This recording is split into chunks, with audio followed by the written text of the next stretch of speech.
English title. My daughter shamed me online for views, so I showed her what going viral really means. Vietnamese title. Con Gai Lam Bi Mat Tua Tren Mang De Ka View. Nen Tua Cho No The Noi Tieng Tuk Sunialagi. The paper in my hand was cold. Colder than the rain-slicked wood of my daughter's bedroom door. It was a formal letter. Full of sharp, legal words like foreclosure and final notice. But all I could feel was the weight of its failure. My failure. Through the door. I could hear her. Maya. Her voice was bright, energetic, full of the easy confidence I hadn't heard directed at me in years. She was laughing. Oh my God. You guys are hilarious. Her voice chirped, muffled but clear. Okay. So next? I'm doing a Q&A. Ask me anything. My knuckles ached from pressing them against the door frame. I wanted to bang on the door. To scream. To show her the piece of paper that proved her entire world was a carefully constructed lie held together by my desperation. But I just stood there. A ghost in my own hallway.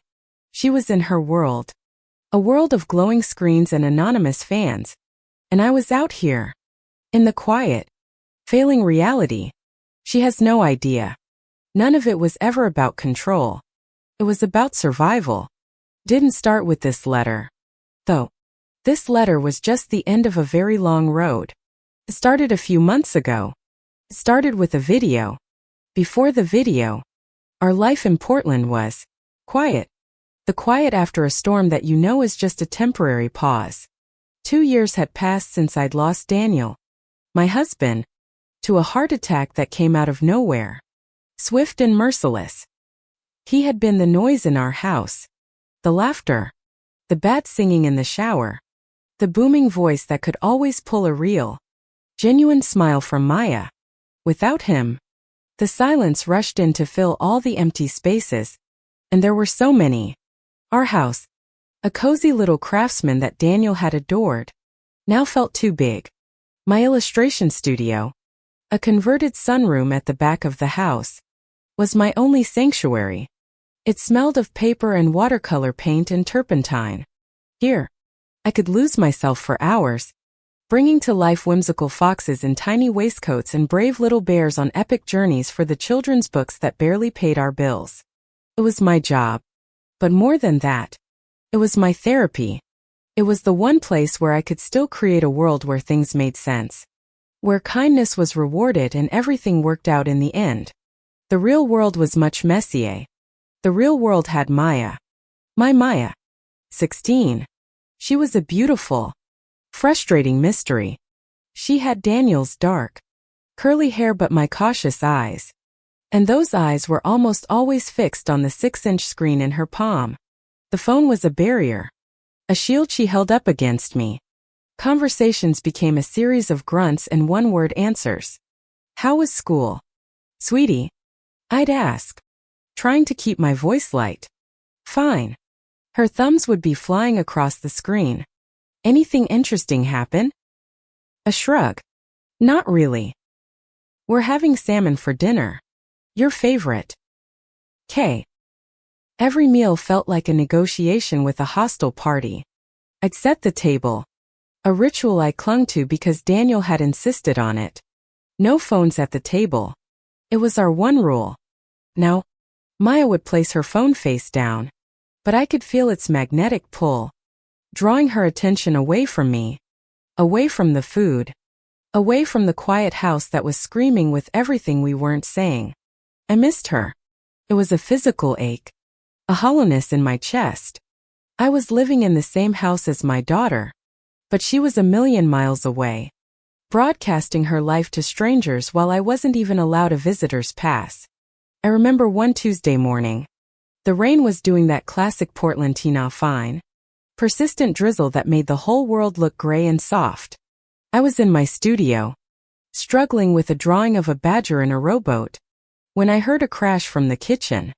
My heart leaped into my throat. I ran out, my mind flashing through 100 horrible scenarios. I found Maya standing by the counter, staring at the floor. Daniel's favorite coffee mug, the one with the silly cartoon moose on it, was in a dozen pieces at her feet. Tears were streaming down her face, silent and heavy. For a second, the wall between us vanished. I saw not the sullen teenager, but my little girl. I moved to hug her, to comfort her. "I'm sorry," she whispered, her voice thick. "Oh, sweetie, it's just a mug. It's okay," I said, my arms reaching for her. She flinched back, pulling away from me as if my touch burned. "Just leave it," she said, her voice suddenly cold and sharp. "I'll clean it up." She wouldn't look at me. She turned and walked out, leaving me alone with the shattered pieces of the mug and the ghost of my husband. I knew then she wasn't crying over a piece of ceramic. She was crying for him, and she didn't want me to see it. Sharing her grief with me felt like a betrayal of him, and that single fact broke my heart more than the mug ever could. That was our life. A series of missed connections and closing doors. I tried. I suggested we go hiking to the falls like we used to with her dad. She said it was boring. I offered to take her and a friend to a concert. She said it was weird. I was losing her, watching her drift away into the digital fog, and I didn't know the password to get in. I thought my job was to be the steady hand, the anchor. I set curfews. I asked who her new friends were, the ones I only knew by their online handles. I said no to the $200 sneakers she insisted she needed. I thought I was being a parent. In her eyes, I was being a warden. The day it all shattered started like any other. I was finishing up a final proof for my publisher. My badger in his rowboat finally looking sufficiently determined. My phone buzzed on the corner of my drafting table. It was my best friend, Jess. Jess was my oppositia sharp, tech-savvy web designer who wore tailored blazers and understood algorithms. She was my rock. I answered, expecting a joke about my Luddite tendencies. "Hey, you. Don't tell me you figured out how to post on Instagram without my help." Her voice was flat, devoid of any humor. "Clara, I'm sending you a link. You need to watch it. Right now." "Jess, what's wrong? You sound serious." "Just watch it," she said, and hung up. A moment later, a link from TikTok appeared in my messages. I rarely used the app. It was Maya's territory. My finger trembled as I tapped the screen. The video loaded instantly. It opened on a clip of Maya, her face artfully framed, looking sad and vulnerable. Soft, melancholic piano music played in the background. Text appeared on the screen. "Things my controlling mom says." Then, a quick cut. It was me, filmed secretly from across the dinner table. My voice sounded harsh. "Tinny, you need to be home by 10. Maya, that's the rule." Cut back to Maya, a single tear rolling down her cheek. Another clip. Me, standing in the doorway of her room. "Who is this Starlight_dreamer you're always talking to? I'd like to meet your friends in person." Cut back to Maya, shaking her head in despair. Another. Me, looking stressed, probably after a call with the bank. "No, we can't afford those shoes. That's final." The clips were short, taken completely out of context, strung together to create a narrative of a cruel, unfeeling tyrant. The final shot was of Maya, staring out her window at the rain, with a caption that made my blood run cold. "She's trying to ruin my life because she's miserable with her own. Toxic parent controlling mom free Maya." I dropped the phone. It clattered onto the floor, but I didn't hear it. All I could hear was the blood pounding in my ears. I stared at the badger in the rowboat on my desk. His world was so simple. My world had just been detonated.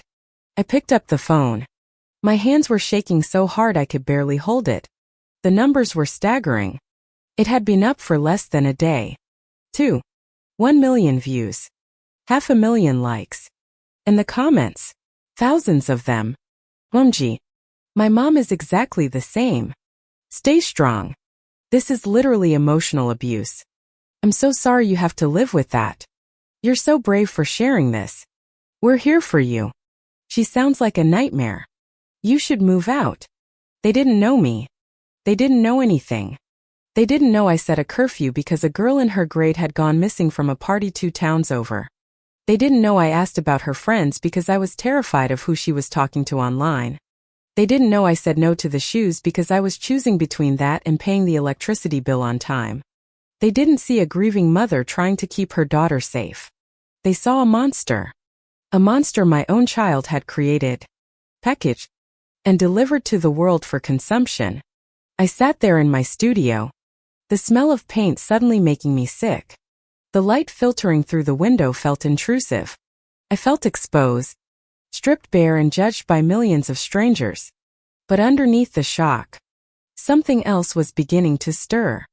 Cold, quiet anger.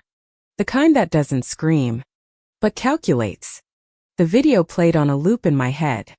She's trying to ruin my life because she's miserable with her own. I heard the front door open and close. Maya was home from school. I sat in the gathering gloom of my studio, the phone screen glowing in my lap. And I waited. I didn't move. I just sat in the twilight of my studio, the digital glow of the phone painting my face in a sickening, pale blue. Each beat of my heart was a heavy thud against my ribs. I heard her footsteps on the old hardwood floor, the familiar squeak of the third stair that I was always meaning to fix. She was humming a light, airy tune from one of her favorite indie bands.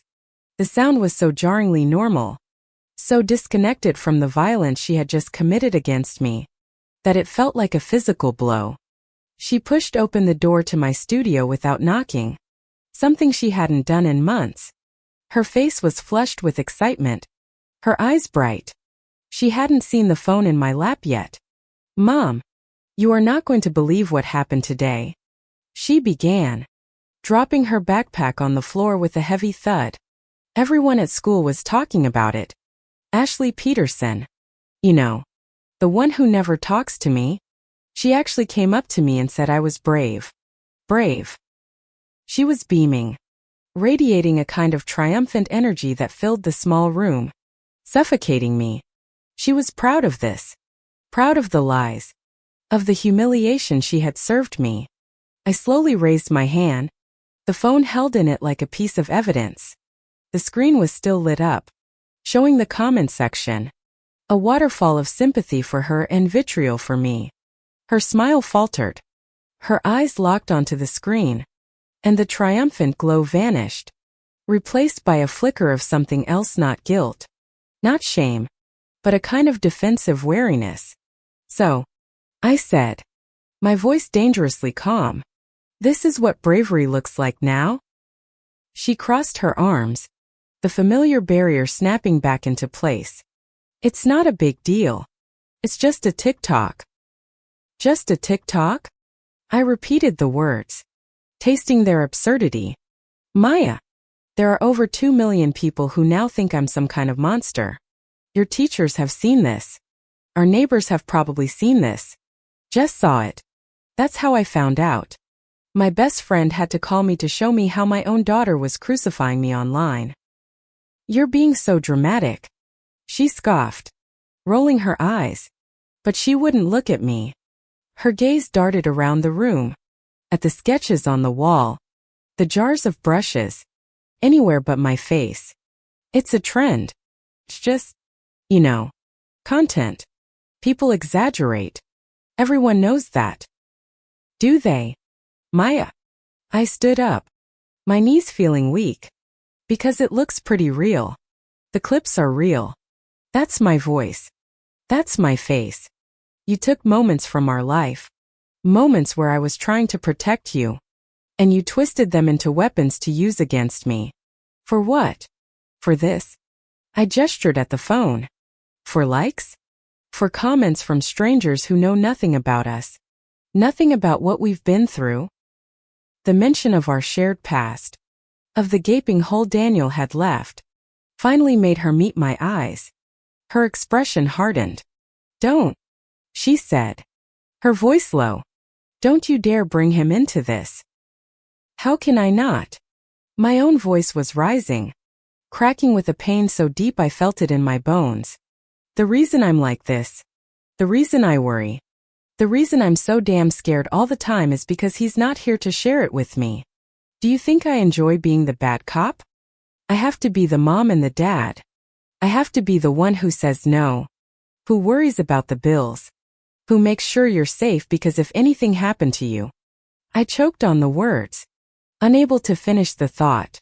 She saw my tears, and her face contorted, not with empathy, but with a cold, teenage disgust. It was the look that said, "Here we go again. The waterworks. That's your excuse for everything." She spat, her words laced with a venom that stunned me into silence. "You use Dad as a reason to control me. You're stuck in the past. Mom, you walk around this house like it's a museum to him, and you want me to be an exhibit in it too. But I'm not. This is my life." She jabbed a thumb at her own chest. "And you know nothing about my world. Nothing."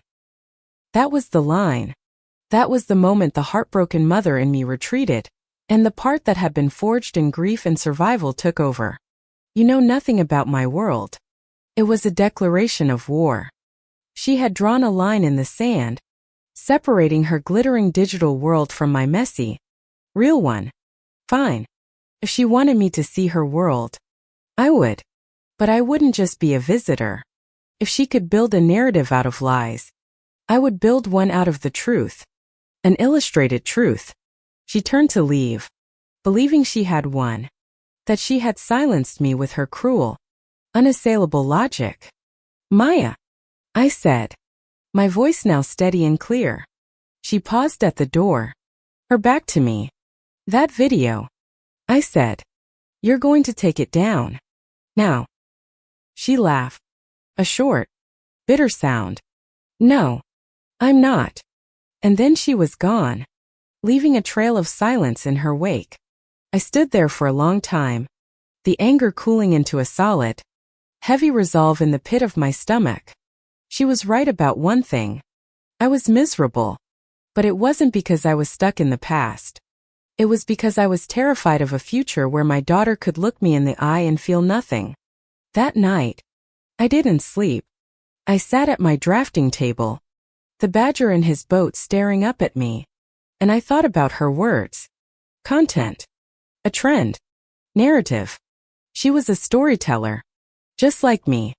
But she used filters and jump cuts and sad piano music. My tools were different. I had paper, and ink, and a memory that was painfully, perfectly clear. I called Jess. She picked up on the first ring. "Clara? Are you okay? I'm so sorry. I didn't know how else to." "I'm fine." I cut her off. "No, I'm not. But I will be. I need your help. You said I needed to get on Instagram." "Yeah. To post your art. Build a following for your books. Not to." "No. For this," I said, my voice firm. "I need to set up an account. I need you to show me how it all works. Hashtags. Stories. All of it." There was a pause on the other end of the line. "Clara, what are you planning to do? Please don't get into a flame war with a bunch of teenagers. You can't win." "I'm not going to fight," I said, pulling a fresh sheet of thick, cream-colored watercolor paper toward me. "I'm not going to argue or call her a liar. I'm going to do what I do best. I'm going to tell a story. The real one." I could almost hear Jess's frown through the phone. "What's the account name?" I looked down at the empty page, at the set of well-worn paintbrushes sitting in a jar next to it, the same ones I'd used to illustrate bedtime stories for Maya when she was little. "The Illustrator's Sketchbook," I said. "Call it the Illustrator's Sketchbook." My first post wasn't a response. It wasn't angry or defensive. It was a simple, delicate watercolor painting. It was a picture of a tiny pair of red boots, splashed with mud, sitting by a back door. That was it.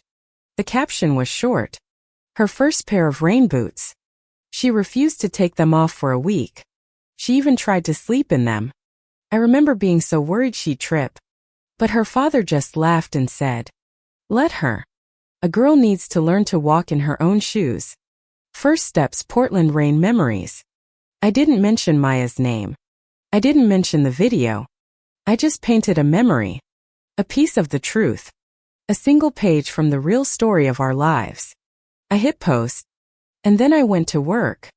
I drew the tire swing Daniel hung from the old oak tree in our backyard. I painted Maya's face. Small and smudged with chocolate. On her 4th birthday. I drew her hand. Curled around my finger. The day I brought her home from the hospital. Each post was a quiet act of defiance. A counter-narrative. Painted with love and sorrow. First, nothing happened. Few likes. Mostly from Jess and a handful of my publisher's followers. Maya ignored it completely. Probably seeing it as pathetic. She and her new best friend, a slick-looking teenage boy who called himself Leo the Legend, were busy making follow-up videos. They did a Q&A about living with a narcissist. They made a skit where Leo played me, wearing a bad wig and screeching about curfews. My daughter was laughing, egging him on. It was a stake through my heart every time a new video appeared. But I didn't waver. I just kept painting. I drew the chipped coffee mug, the one she had broken. I painted it whole again. The caption read, "Sometimes the things we break can't be fixed. And sometimes, you just have to remember them the way they were." Moose mug morning coffee letting go. Then, slowly, something began to shift. A few comments started appearing on my posts. Not from teenagers, but from adults. "This is so beautiful. It reminds me of my son. Parenting is the hardest and most wonderful job in the world. Your art captures it perfectly." My follower count began to creep up. From 100 to 500. Then 1,000. They weren't the explosive numbers Maya was getting. But they were different. These people weren't just passing by for the drama. They were connecting. One evening, I posted a sketch of 2 figures, a mother and a small child, huddled under a large umbrella. The caption was simple. My only job was to keep her from the storm. I didn't realize that sometimes they need to feel the rain. That was the one that did it. I woke up the next morning to thousands of notifications. The post had been shared by a popular parenting blogger. My followers had jumped to over 30,000 overnight. The comments were a flood of shared experiences, of mothers and fathers who felt unseen, who were struggling with their own distant teenagers. They didn't know the whole story, but they understood the heart of it. They saw the love. I went downstairs to make coffee, my heart a strange mixture of validation and dread. Maya was already in the kitchen, her back to me, staring at her phone. She was so still, so quiet, that I knew instantly. She'd seen it. She turned around slowly, her face pale. The smug confidence was gone, replaced by a look of pure, unadulterated fury. "What do you think you're doing?" she whispered, her voice shaking with rage. "I'm just sharing some of my art, Sweetie," I said, my voice even. "Don't you dare." She seethed. "You're using my life. You're using our life for likes. Just like you accused me of doing. But you're worse. You're making it all seem so perfect and sad. You're making me look like the bad guy." "I'm not making you look like anything, Maya," I replied, pouring coffee into my plain, unchipped mug. "I'm just telling the truth. You don't get to be the only one who tells the story." Her eyes blazed. "Oh, you want a story? You want the truth?" she said, taking a step closer. "Fine. You've just started a war you have no idea how to win." The war she declared wasn't one of screaming matches in the kitchen. It was colder, more calculated, and fought on a battlefield where I was a complete novice. Her threat hung in the air between us for days. Toxic, unspoken promise. The house grew even quieter, the silence thick with strategy and resentment. We were 2 generals moving pieces on a board. Except the board was our life. and the pieces were our memories. Her first move was to escalate. My gentle, nostalgic watercolors were no match for the raw, aggressive content she and Leo started churning out. They were a formidable team. Maya was the wounded, authentic soul, and Leo was the slick, charismatic ringmaster who knew exactly how to package her pain for maximum engagement. They started a new series, reacting to my mom's art. I'll never forget the first one. I watched it huddled in my studio, the door locked. The video opened with Maya and Leo sitting side by side on her bed. My drawing of her tiny rain boots was displayed on a tablet in front of them. So, this is the latest post from. What's the handle again? Leo asked, feigning ignorance. The illustrator's sketchbook. Maya said, her voice dripping with mock sweetness. It's my mom's art project. Leo zoomed in on the drawing. Ah, look at that. Tiny boots. So wholesome. So sentimental. He turned to Maya, his expression shifting to one of exaggerated concern. But what's the real story behind these boots? Maya, was it really a cute moment? Maya sighed dramatically, tucking a strand of hair behind her ear. I remember those boots. I remember I wanted to wear them because the ones she'd bought before were cheap and gave me blisters. I remember her being angry that I got mud on them because she was, and I quote, not made of money. My breath caught in my chest. It was a lie, a complete fabrication, woven from a sliver of truth. We were tight on money. Always. But the memory she described never happened. I had rejoiced in her muddy boots, in her childhood glee.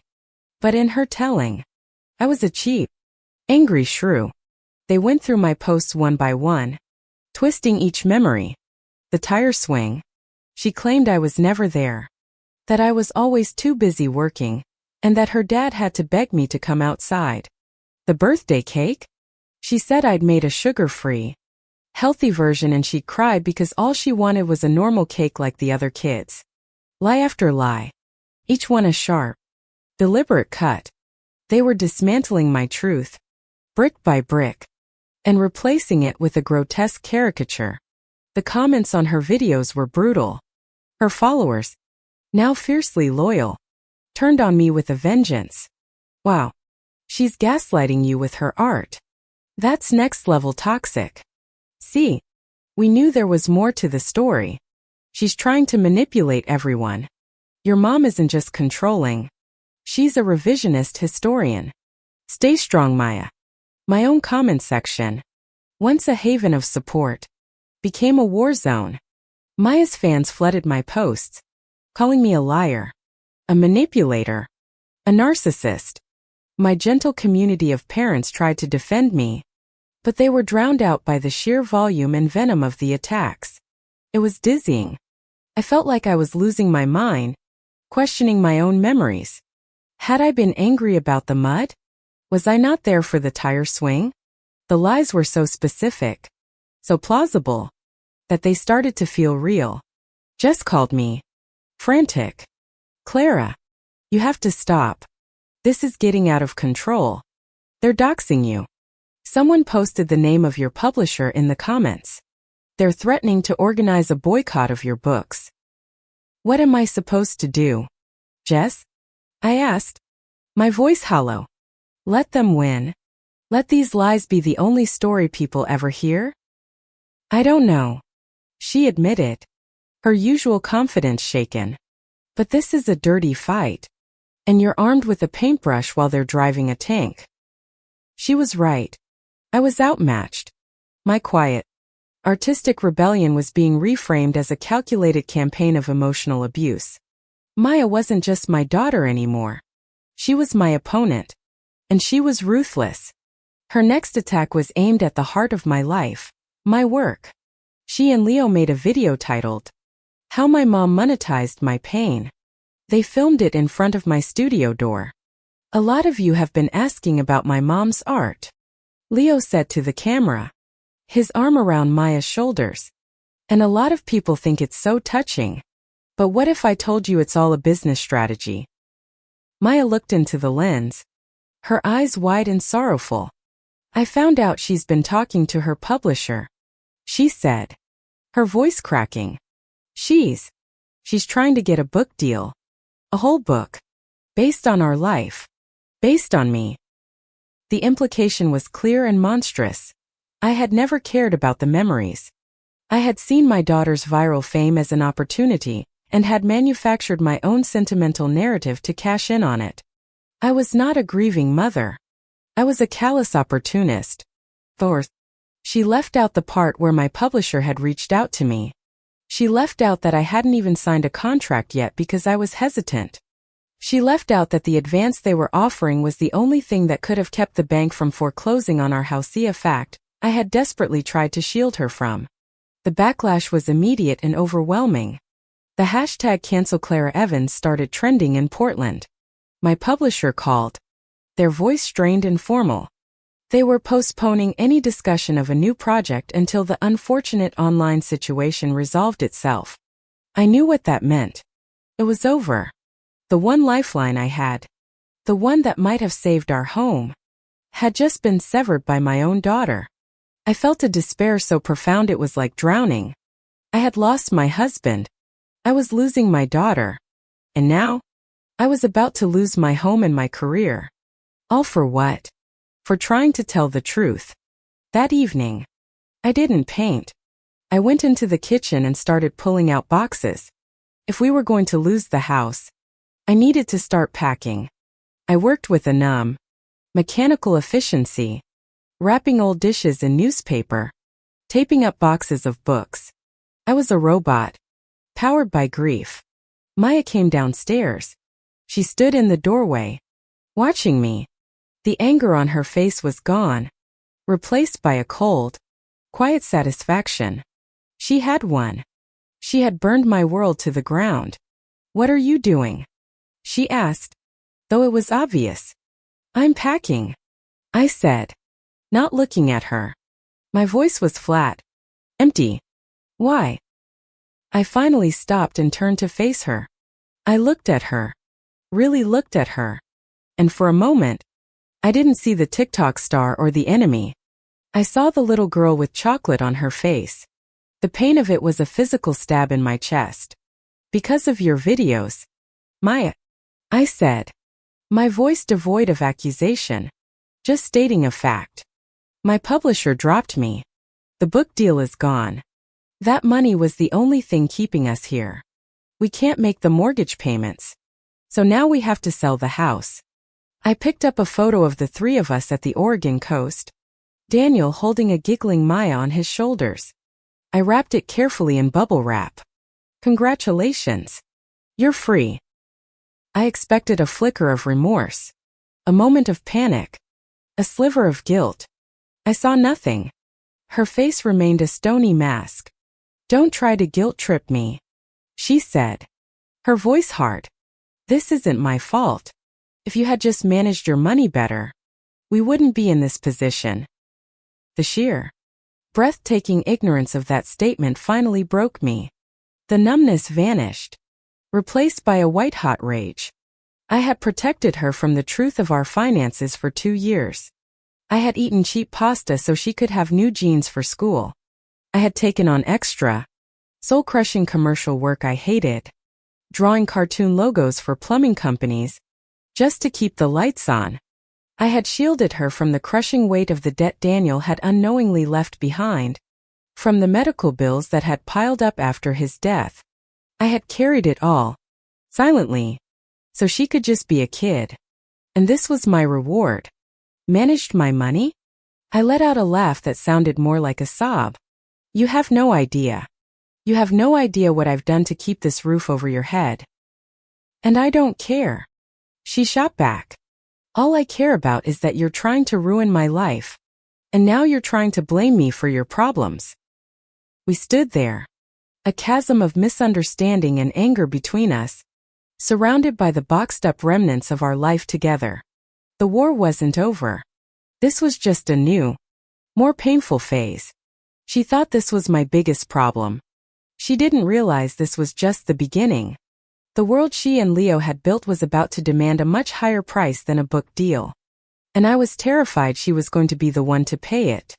The days that followed were lived in a state of surreal, suspended animation. I moved through the house like a phantom, packing boxes with a heavy heart, while Maya and Leo escalated their campaign. They had tasted blood, and they wanted more. They shifted their focus from our past to my present, framing my grief-fueled packing as a new form of manipulation. They posted a video of the stacked boxes in our living room. It was filmed in dramatic black and white, Leo's voice a solemn, documentary-style narration. In a desperate attempt to win back public sympathy, he intoned, "The illustrator mom has resorted to the ultimate guilt trip, pretending to lose her home." Maya appeared on screen, her expression a perfect blend of sorrow and resilience. "I don't know what to believe anymore," she said, her voice trembling slightly. "One minute, she's trying to get a book deal off my back. The next, she says we're broke. It's like she'll do anything to make me the villain in her story." It was a masterclass in spin. They had taken the devastating reality of our situation and painted it as a pathetic, theatrical lie. The narrative they were selling was addictive: the brave, truth-telling daughter versus the mentally unstable, manipulative mother. Their audience ate it up. My attempts to tell the truth were now proof of my deception. My silence was proof of my guilt. Every move I made was fed into their content machine and twisted into something ugly. I stopped looking at the comments. I stopped looking at her videos. I retreated into myself, focusing on the physical task of dismantling our home. Each object I wrapped was a memory. The chipped ceramic bird Maya made in 3rd grade. Daniel's worn copy of Moby Dick with his notes in the margins. The photo album from our last family vacation.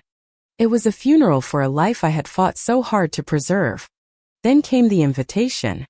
It was an email from the producer of a popular national morning show, Sunrise USA. They had been following the viral Family Feud and wanted to feature our story. They wanted to have me on, for an exclusive interview. I stared at the email, my heart pounding. My first instinct was to delete it, to hide. I was an illustrator of children's books, a quiet woman who found solace in watercolor and solitude. The idea of sitting in front of millions of people, a bright spotlight on my face, was terrifying. I called Jess. "They want me on Sunrise USA," I said, my voice barely a whisper. "I saw the email," she said. "They sent one to me too, asking for a comment on my involvement." "I'm going to say no, of course." "Are you?" Jess asked, her voice sharp. "Think about it, Clara. Right now, they have complete control of the story. You're fighting a 1,000,000-person army with a few Instagram posts. This is a chance to speak to the whole country. Unfiltered. No jump cuts. No sad piano music. Just you, telling your side." "My side?" I laughed. Hollow, bitter sound. "What is my side, Jess? That my daughter is a liar? That we're about to be homeless because of a TikTok trend? Who wants to hear that story?" "People will," she insisted. "People who are tired of the social media circus. People who can see a mother's pain. Don't let that little monster Leo be the only voice they hear. You need to go. You need to do this." Her words resonated with the small, flickering ember of fight I had left inside me. She was right.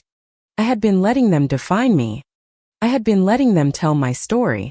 This was my one chance to take it back. It was a terrifying, audacious thought. But what else did I have to lose? My reputation was destroyed. My career was in ruins. We were losing our home. All that was left was the truth. "Okay," I said, the word feeling foreign and heavy on my tongue. "Okay, I'll do it." The week leading up to the interview was a blur. The producers arranged for a satellite feed from a studio in downtown Portland. They sent a car. I picked out a simple, dark blue blouse, Something that I hoped made me look serious. Not like a victim. I didn't tell Maya. There was no point. We were barely speaking. Two strangers orbiting each other in a house full of boxes and ghosts. I'm not sure she even noticed I was gone that morning. Sitting in the cold, sterile studio was an out-of-body experience. A technician fitted an earpiece into my ear. Her touch impersonal. Bright, hot lights blinded me. And a disembodied voice from New York counted down in my ear. In front of me was a large monitor showing the two hosts, a man and a woman with impossibly white teeth and practiced, empathetic smiles. And we're back on Sunrise USA. The female host, a woman named Cynthia, said, her smile fixed. Our next guest is at the center of a story that has captivated the nation online. Clara Evans is an illustrator and mother from Portland, Oregon, who has been accused by her own daughter, teen influencer Maya Evans, of being toxic and manipulative in a series of viral videos. Clara, thank you for being with us. The camera's red light glowed. It was on me. Thank you for having me. I managed. My mouth as dry as paper. Clara, the male host, began, his expression grave. These are serious allegations. Your daughter has millions of followers who have watched her describe a life of emotional control and what she calls gaslighting. How do you respond to that? This was it. The moment I was supposed to defend myself. To call Maya a liar. To list her cruelties. But as I looked into the black hole of the camera lens, I didn't feel anger. I just felt an overwhelming, crushing sadness. I took a deep breath. I began. My voice trembling slightly at first, then growing stronger, by saying that my daughter is a brilliant, creative, and deeply feeling young woman, and she is in a lot of pain. That wasn't the answer they were expecting. The hosts exchanged a quick, surprised glance. She's right. I continued, finding a strange calm in the eye of the storm. Our home. It hasn't been a happy place. Not for a long time. 2 years ago, I lost my husband, and she lost her father. And I don't think either of us has ever really recovered. He was the glue. And since he's been gone, I've been trying to hold everything together by myself. And I haven't done a very good job. I wasn't looking at the hosts anymore. I was talking to the lens, to the millions of anonymous people behind it. I was talking to Maya, hoping she was watching. I've been scared. And when I get scared, I get controlling. I set curfews because I'm afraid of the world without him here to help me protect her. I ask about her friends because I'm terrified of the dangers I don't understand. I say no to expensive things because I'm the only one here to worry about the bills now. Tears were welling in my eyes, but I didn't fight them. The videos she posts, they're not lies. They are her truth. They are a reflection of how I have made her feel. And for that, I'm truly, deeply sorry. Being a parent it's like having your heart walk around outside your body. And right now, my heart is hurting, and I don't know how to fix it. Finished. My chest aching. I hadn't defended myself. I hadn't attacked her. I had just told the truth. My truth. The messy, painful, complicated truth of a grieving mother who was getting it all wrong. There was a moment of stunned silence from the studio in New York. Cynthia, the host, had tears in her eyes. Tom cleared his throat. Clara Evans, he said, his voice soft. Thank you for your incredible honesty. The interview ended. The hot lights clicked off. The technician removed my earpiece. It was over. I sat alone in the quiet, cold studio, feeling completely and utterly drained. I didn't know if I had made things better or 1,000 times worse. I didn't have to wait long to find out. By the time the car dropped me back at my house, my phone was buzzing incessantly. Jess was calling. I answered, my hand shaking. Did you see? She asked, her voice electric. Clara, You have to see what's happening. What? What's happening? Twitter. Instagram. The show's Facebook page. It's everywhere. People are. They're on your side. Completely. She was right. The tide had turned. The hashtags had changed. Cancel Claire Evans was gone. Replaced by I Stand With Clara and T-Mom. The comments were a tidal wave of support. I cried watching that interview. Finally. An adult in the room. That took so much courage. What a class act. Her daughter and that Leo kid look like complete bullies now. For the first time in months, a tiny sliver of hope pierced through the gloom. Maybe I had gotten through. Maybe people could see past the drama and recognize the pain. I walked into the house. Maya was standing in the living room, staring at her phone. Her face ashen. She looked up at me. Her eyes wide with a mixture of shock and fury. Leo was on speakerphone. His voice a frantic buzz. This is bad. Maya, this is really bad. He was saying. She played us. She went on TV and played the victim. And now we look like monsters. We have to do something. We have to hit back. Harder. Maya looked at me. Then back at her phone. I could see the conflict in her eyes. A part of her, I was sure, had been moved by my words. But she was in too deep. Leo's voice was the one she trusted. The one that promised fame and validation. What do we do? She asked him.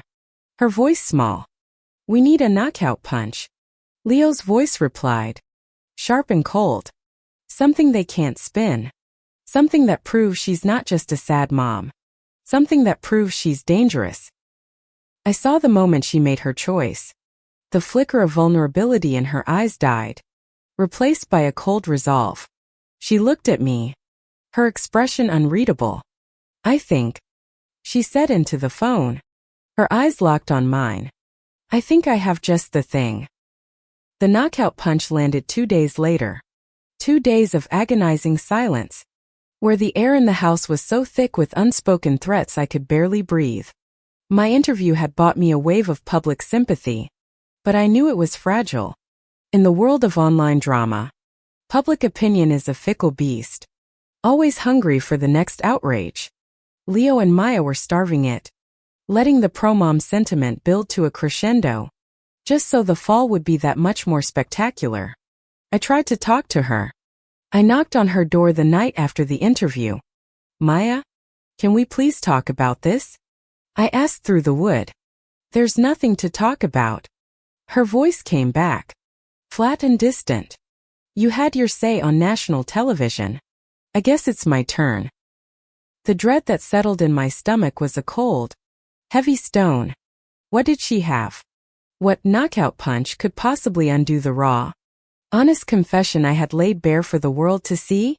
I searched my memory, sifting through the last 2 years of our grief-stricken life, looking for a moment, an action. A word that could be twisted into something monstrous. I couldn't find it. I had been sad. I had been overwhelmed. I had been a flawed mother. But I had never been dangerous. The video dropped on a Thursday afternoon. Jess sent me the link with a simple message. I'm so sorry. Clicked on it. My hand steady. I felt strangely calm. Like a person standing on a beach watching a tsunami approach. There is nothing to do but watch it hit. The video was titled, The Truth. My mom is unstable and I have the proof. It was different from their others. There was no slick editing. No sad music. It was just a single, continuous clip, seemingly filmed on a phone. The timestamp in the corner showed it was from 6 months ago. The perspective was low to the ground, as if the phone had been propped up on a counter. It was a security camera feed. I felt a jolt of confusion. We didn't have security cameras inside the house. Then I remembered Maya had begged for a small camera for her room last year, claiming she was worried about her privacy when I was cleaning. I hadn't realized she had moved it. The clip showed our kitchen. I was in it, my back mostly to the camera. I was on the phone, and I looked frantic. My hair was a mess. I was pacing back and forth. It was a bad day. I recognized it instantly. It was the anniversary of Daniel's death. I had been on the phone with the insurance company, fighting over a claim they had denied. It was a soul-crushing, bureaucratic nightmare on a day when my soul was already in pieces. I don't understand. My voice says in the video, strained and high-pitched. We paid every single premium. What do you mean it's not covered? There's a long pause as I listen, my body growing more and more tense. No, that's not acceptable. I shout into the phone. This is a mistake. You're ruining us. I hang up the phone, my hand slamming it down on the counter. I let out a guttural sob of pure rage and despair. Then I do it. I see a plate on the drying rack. A simple, white dinner plate. Pick it up, and with a scream that tears from my throat, I hurl it against the floor. It shatters into 100 pieces.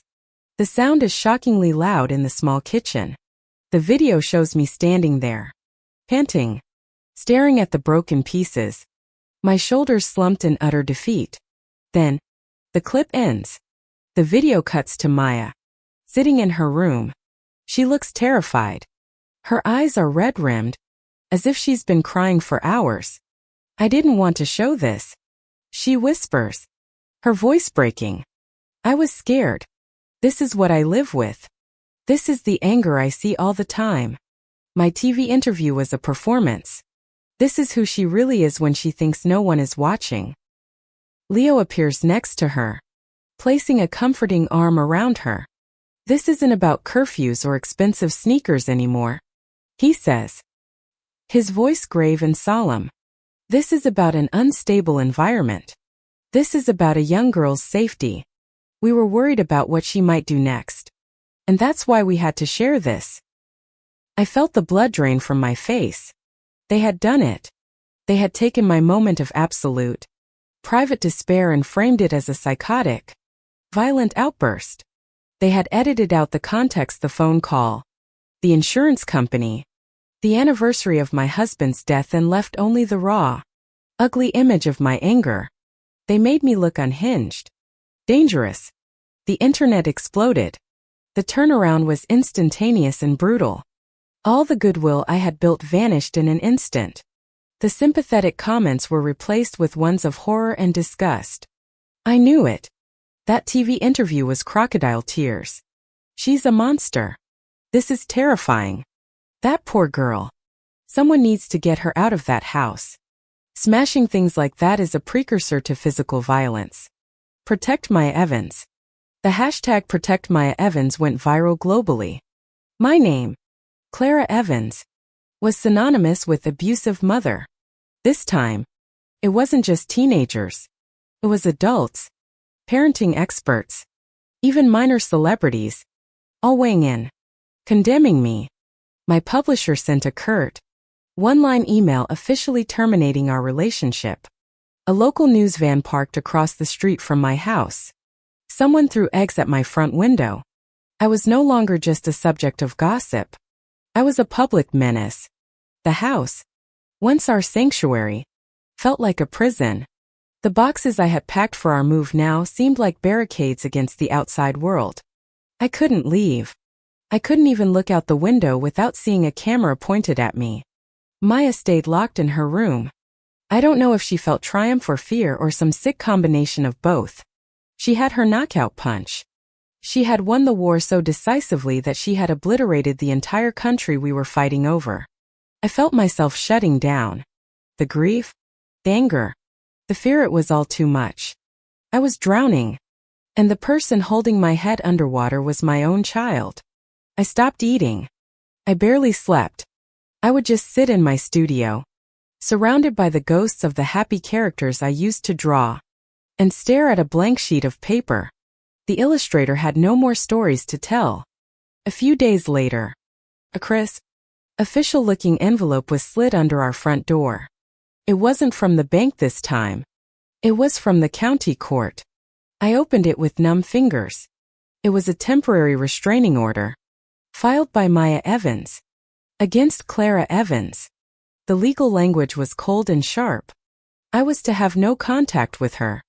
I was to remain at least 100 yards away from her at all times. There would be a hearing in 2 weeks to make it permanent. The petition cited the video as evidence that she was in imminent fear for her physical safety. I sank to the floor. The letter clutched in my hand. This was it. The final, unimaginable blow. She hadn't just turned the world against me. She had used the legal system to formally sever our relationship, to legally declare me a threat. The front door opened. It was Jess. She must have seen the letter arrive. She rushed to my side, her face a mask of fury and concern. "I'll call my lawyer," she said, her voice shaking with rage. "We will fight this. Clara, this is insane. We'll show the whole clip. We'll get the phone records. We'll prove what was happening." But I just shook my head. I felt a strange, terrifying calm settle over me. The fight was gone. What was the point? To win a legal battle but lose my daughter forever? We were already past that point. She had already made her choice. "It's over," I whispered, the words tasting like ash. "She's won." I looked around the living room, at the boxes filled with our broken life.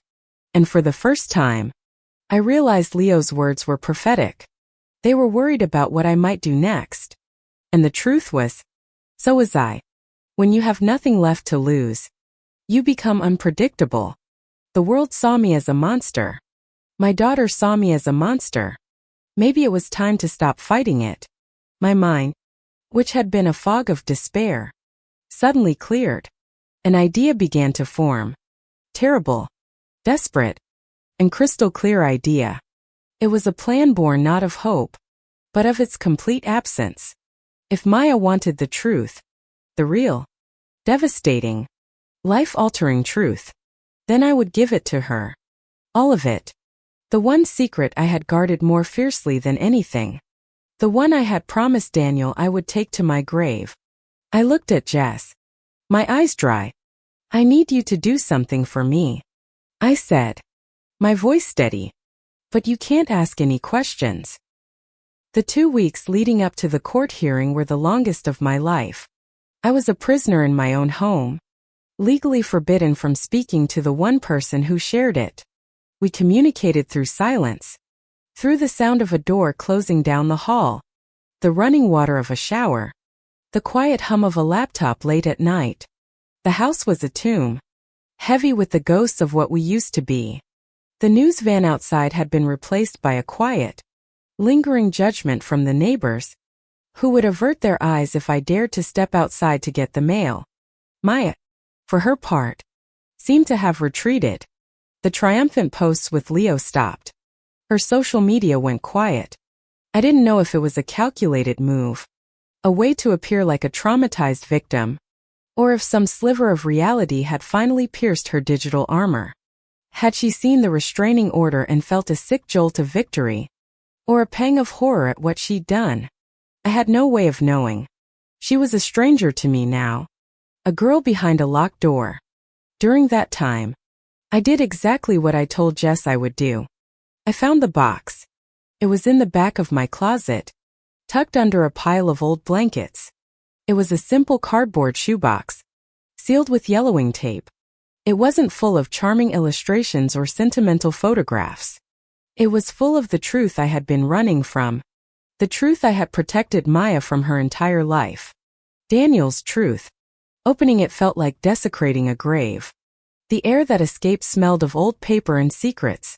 Inside, there was no order, just a jumble of documents that represented the slow, quiet implosion of my husband's life, and by extension, mine.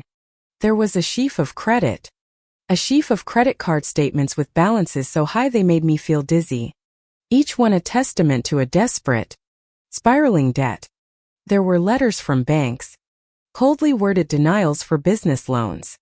There was a thick, professionally printed business plan for Evans Design, Daniel's dream of opening his own architectural firm. It was full of hopeful projections and beautifully rendered drawings of an office that would never exist. Tucked at the very bottom, Beneath the weight of all that failure was a single, sealed envelope addressed to me in his familiar scrawl. I had read it only once, the day after his funeral, and its words had seared themselves into my memory. It was a confession, a suicide note without the final act.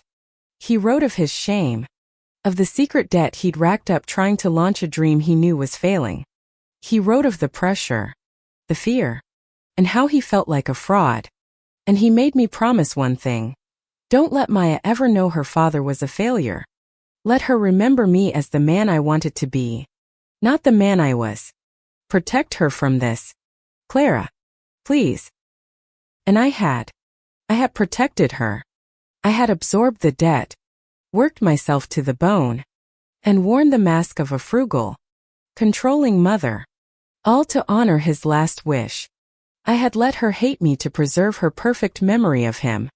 But my protection had become a prison, and my silence had been twisted into a weapon against me.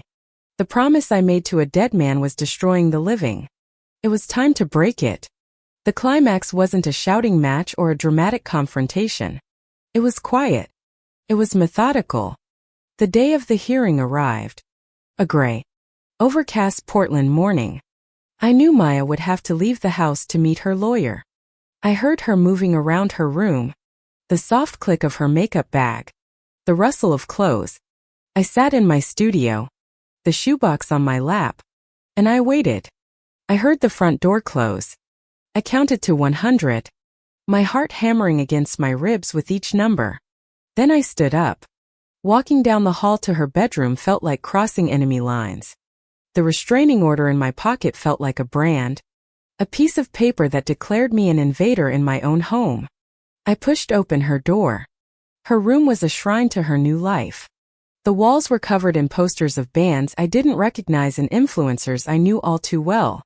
A ring light was clamped to her desk. It was the room of a stranger. But on her nightstand was a small, framed photo of the three of us, taken years ago on a sunny day at the beach. Her perfect memory, sitting right next to the tools of her new reality. My hands didn't shake. I moved with a strange, calm purpose. I walked to her bed, the sheets a messy tangle, and I placed the shoebox squarely in the middle of her pillow. It looked like a bomb. On top of the box, I laid two documents, side by side. The final foreclosure notice for the house, and the temporary restraining order she had filed against me. His failure. Our failure. Her victory. All of it. Laid out for her to see. I didn't linger. I turned and walked out of her room, pulling the door gently closed behind me. I went to my own room and picked up the small duffel bag I had packed the night before. It didn't contain much. A change of clothes, my sketchbook, a set of watercolors, and my wallet. My last act was to go to my studio. I found the watercolor I'd painted of the two of us under the umbrella. It was the post that had made the parents of the world rally to my side, and the one that had made Maya so furious. On the back, I wrote 5 words. I just needed you to see. Then I paused, and added 3 more. I love you. I left the painting on the kitchen counter, where she would be sure to find it. Then I walked out the front door, closing it softly behind me. I didn't look back at the house, at the news vans, at the judgmental eyes of my neighbors. I just walked. I walked to the bus stop at the end of the street, my heart a hollow, empty space in my chest. I had laid down my last card. I had told the whole, ugly, devastating truth without speaking a word. The rest was up to her. As the bus pulled away from the curb, I looked out the window. The war was over. The battlefield was hers now. I came home from the lawyer's office feeling empty. The lawyer, a sharp woman my legal aid service had assigned me, had been prepping me for the hearing. She called it a slam dunk. We had the video evidence. The online threats from strangers proving my mom was a lightning rod for drama, and my own testimony of fear. I should have felt powerful, vindicated. Instead, I just felt sick. All morning, My mom's words from the Sunrise USA interview had been echoing in my head. Being a parent is like having your heart walk around outside your body. I'd scoffed at it with Leo, called it a cheap, sentimental line. But it had lodged itself in my brain. A splinter I couldn't get out. Leo had been texting me all morning. You ready to crush this? Show no mercy. This is the final episode. Make it a good one. His words, which once felt like a rallying cry, now just felt hollow. I was tired. Tired of being brave. Tired of being a character in my own life. I walked into the house, and the silence was different. It wasn't the tense, angry silence of the past few weeks. It was a deep, profound emptiness. The air felt thin, called out. A habit more than anything. I'm home. Nothing. On the kitchen counter, a small painting was propped up against the salt shaker. It was the one of the mother and child under the umbrella. My stomach clenched. I had mocked this painting with Leo, called it emotionally manipulative. But seeing it now, alone in the quiet house, it just looked sad. Picked it up. On the back, in my mom's familiar handwriting, were 8 words. I just needed you to see. I love you. A cold dread trickled down my spine. It didn't feel like a move in our war. Felt like a surrender. Felt like goodbye. I ran up the stairs, my heart pounding. Mom? I called out, pushing open the door to her bedroom. It was empty. The bed was neatly made. A duffel bag was missing from the corner. I spun around and ran to my own room. And that's when I saw it. Sitting on my pillow was an old, battered shoebox. On top of it were 2 pieces of paper, the restraining order I had filed and a letter from the bank that had the word foreclosure printed in big, red letters. I stared at them, confused. This was her move? To show me papers? To prove she was right about the house? It felt anticlimactic, pathetic, even. I picked up the restraining order. My own name listed as the petitioner. Seeing it in the context of my empty house made my stomach churn. Then I picked up the foreclosure notice. The final date was next week. It was real. The boxes downstairs weren't a prop. My mom hadn't been lying. A wave of guilt, sharp and sickening, washed over me. The book deal she had been working on. It wasn't for fame. It was to save our home. And I had destroyed it. I had stood in the kitchen and sneered at her about managing money while she was drowning. But it was the box that held my attention. It looked ancient. I lifted the lid, my hands trembling. The contents made no sense at first. It was just a messy pile of old papers, credit card statements, bank letters. I saw my dad's name, Daniel Evans, on them. I started to read. It was like deciphering a dead language. Balance transfers, late fees, interest rates that made my head spin. The amounts were staggering. Thousands. Tens of thousands. A debt so colossal it seemed impossible. And then I found the business plan. Evan's design. I vaguely remembered him talking about it, his eyes shining with excitement. It had been his big dream. Looking at the documents, I saw the dream's slow, painful death recorded in black and white. Loan applications denied. Credit lines maxed out. My hands were shaking now. This was my dad's secret. A secret of failure he had hidden behind his easy smile and loud laughter. I had worshipped him. In my mind, he was the perfect parent, the fun one, while my mom was the one who always said no, who always worried. I realize now that he was fun because she was worried. She carried the weight so he could fly. At the very bottom of the box was a sealed envelope. It had my mom's name on it, written in my dad's hand. Felt wrong to open it, like a violation of the highest order. But I knew it was meant for me to see. I slid my finger under the flap and pulled out the letter. My dearest Clara. It began. I read through his words, and my entire world crumbled. The foundation of my life. The story I had told myself about my family, my childhood, my father. My mother, it all turned to dust. He wrote about the debt, the shame, the feeling of being a failure. He wrote about how he couldn't bear the thought of me, of Maya, knowing the truth. She adores me, Clara. He had written, in her eyes, I'm a hero. Don't ever let her see this. Don't let her know her father was a failure. Let her remember me as the man I wanted to be, not the man I was. Protect her from this, Clara. Please. I dropped the letter as if it had burned my hands. I stumbled back and sank onto the floor, my breath coming in ragged gasps.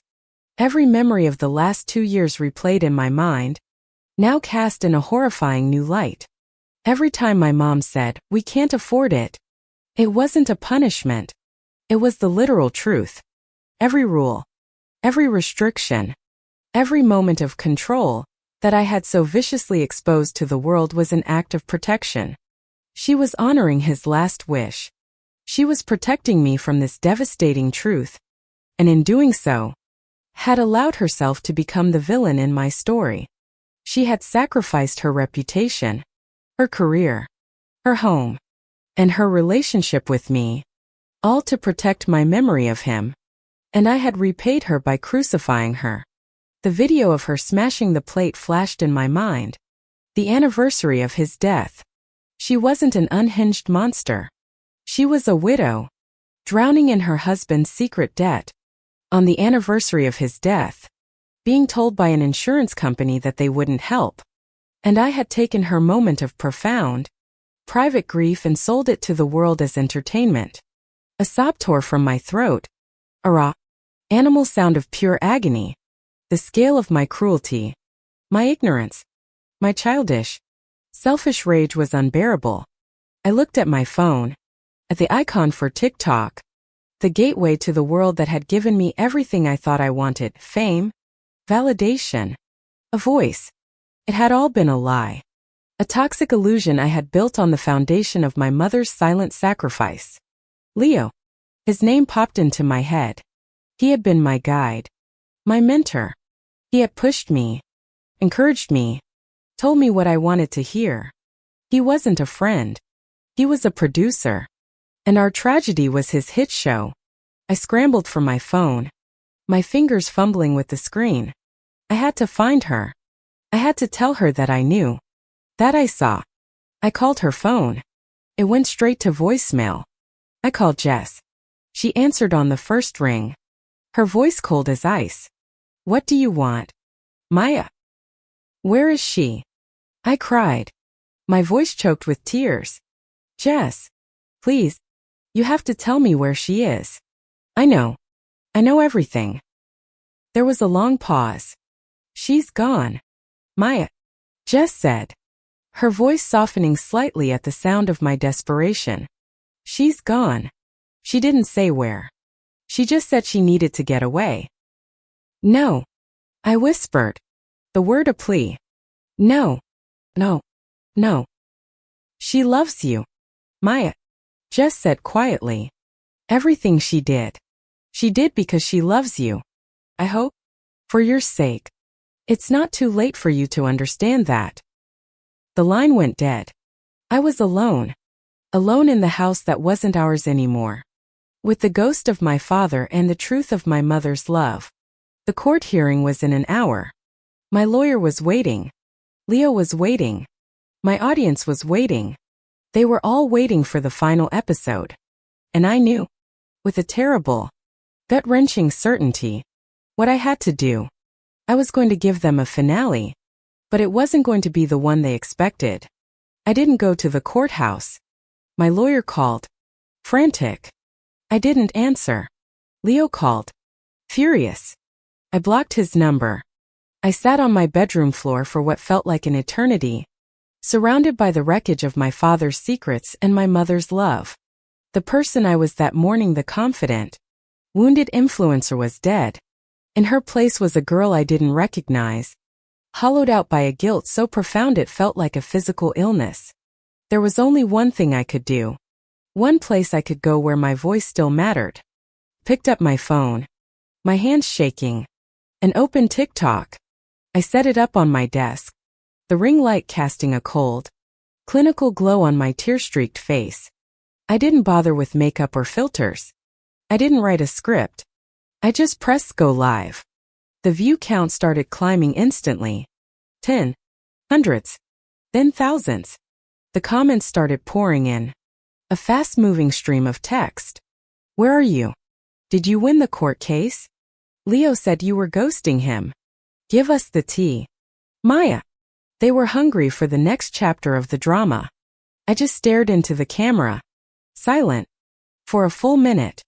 The confusion in the comments section grew. Is she okay? This is weird. What's going on? Finally, I took a breath. Hi everyone. I started. My voice hoarse and broken. You're all here because you've been following my story. My war with my mom. I laughed. A short, ugly sound. Well, today was supposed to be the finale. I reached off screen and held up the shoebox. And this is the real story. Not the one I told you. Not the one you wanted to hear. For the next 20 minutes, I told them everything. I didn't spare myself. I read them parts of my dad's letter. I showed them the foreclosure notice. I talked about the credit card debt, the failed business, the promise my mom made to a dying man. I talked about the tire swing, the birthday cake, the rain boots, the real memories, the ones I had buried under layers of resentment. My mother is not a monster, I said, tears streaming down my face, not caring who saw. She's a hero. And I'm the villain. I'm the one who was cruel and manipulative and toxic. I did it for this. I gestured around the room, at the screen, at the numbers ticking upwards. For likes, for followers, for a feeling of importance that wasn't real. I took my mother's private pain, her silent, incredible sacrifice, and I turned it into content. I let a stranger named Leo Martinez turn my family's tragedy into a reality show. And I was the star. I held up the restraining order. I did this. I accused the woman who gave up everything for me of being a danger. And now, she's gone. I drove her away. I don't know where she is. And I don't know if she'll ever come back. I looked directly into the lens, my eyes pleading. This is my last video. I'm deleting this account. I'm logging off. None of this is real.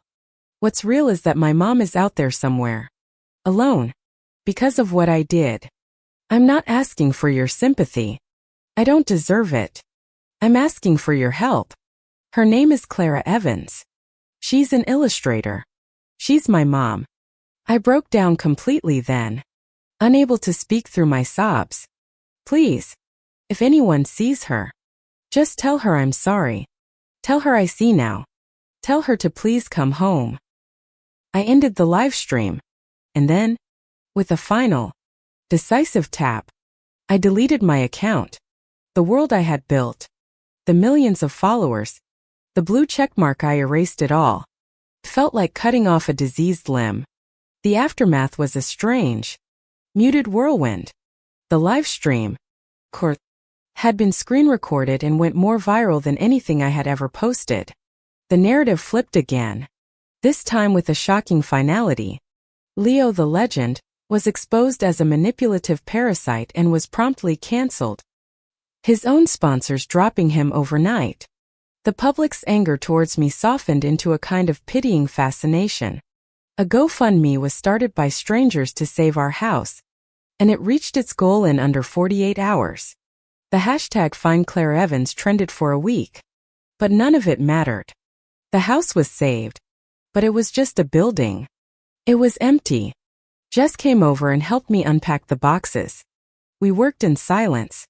The unspoken question hanging in the air between us. Will she come back? She didn't.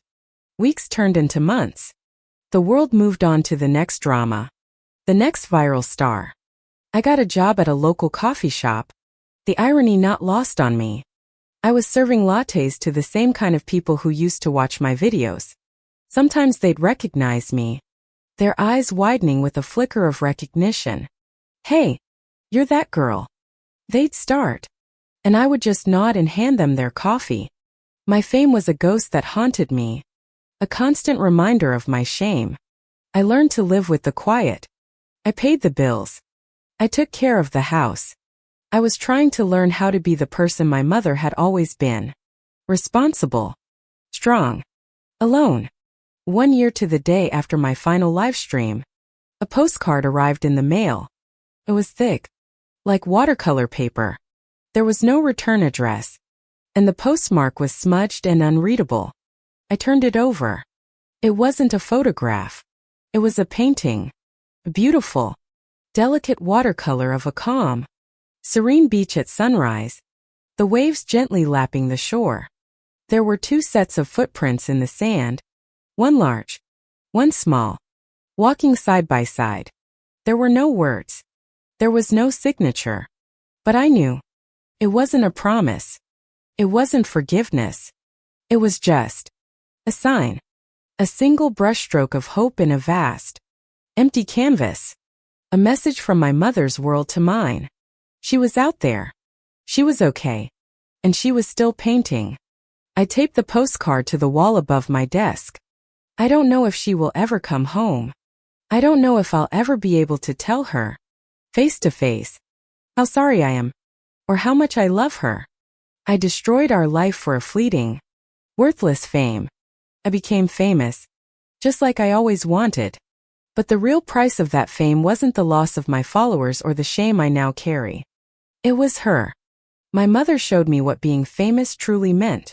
It meant having my name, my story, my face known to millions. All of it forever tied to the tragedy of how I lost the only person who ever really mattered. And she showed me the meaning of that fame with her silence, with her art, and with her unbearable, heartbreaking absence.